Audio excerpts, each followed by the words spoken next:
हाय, good morning सगळ्यांना. कसे आहात सगळे? श्री स्वामी समर्थ.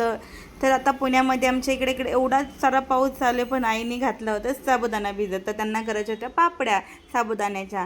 त्याच्यामुळं आईने छान असे बटाटे उकडून घेतले आणि मग ते खिसायला लागल्या. उकडून झाले बटाटे खिसायला लागले. पण आमच्याकडे नवीन काय करायचं असेल घरामध्ये आणि तिथे पिऊची लुडबुड नाही असं कधी होणारच नाही. तर पिऊ पण आजीला बटाटे छान किसू लागत होती. मग नंतर नाईने छान अशी फोडणी वगैरे दिली, त्याला शिजू घातला साबुदाणा वगैरे. तो मस्त शिजत आला होता, तरी पण पिऊची खूप मस्ती चालू होती. मग पिऊला त्या एका बास्केटमध्ये आजीने तिला कोंडून ठेवलं. ती बोलली की आता तिथून उठायचंच नाही. पण त्याच्यामध्ये पण कोंडल्यावर तिची आतमध्ये कशी मस्ती चालली बघा ना. तोंडात सेल घालन कुठे ते हेच घालल. मग तिला मी बघत होते ती काय करते. मी तिला दाखव म्हटलं तर ती अशी काय हसते माझ्याकडे बघून. मग त्याच्यानंतरनं आम्ही दुपार झाली, मग आम्ही थोडंसं मस्ती टाईम केला. तिच्यासोबत भांडे वगैरे मी खेळत बसले. तसं नाही म्हणायचं. हाय बच्च, हाय बच्चो.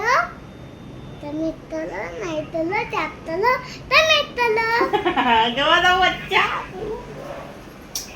बाला बाला तुला हा, सो आज काय बनवणार आहे तुम्ही?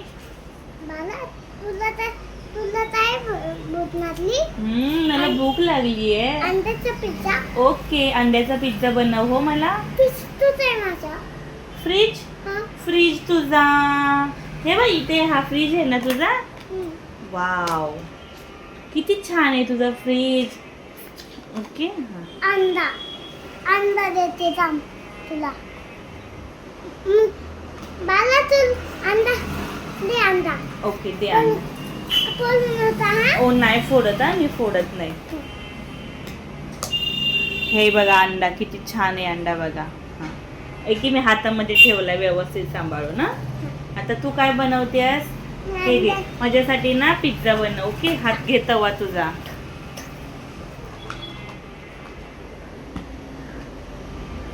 अंडा फोडू मी? अंडा फोडू याच्यामध्ये, या बाउल मध्ये फोडू? ओके.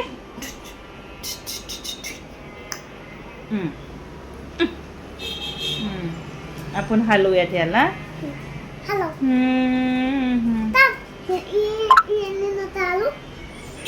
मग त्याच्यानंतर ना अंड्याचा पिझ्झा वगैरे खाऊन पोट भरलं होतं, म्हणून आम्ही म्हणलं वरती फेरफटका मारायला जावं.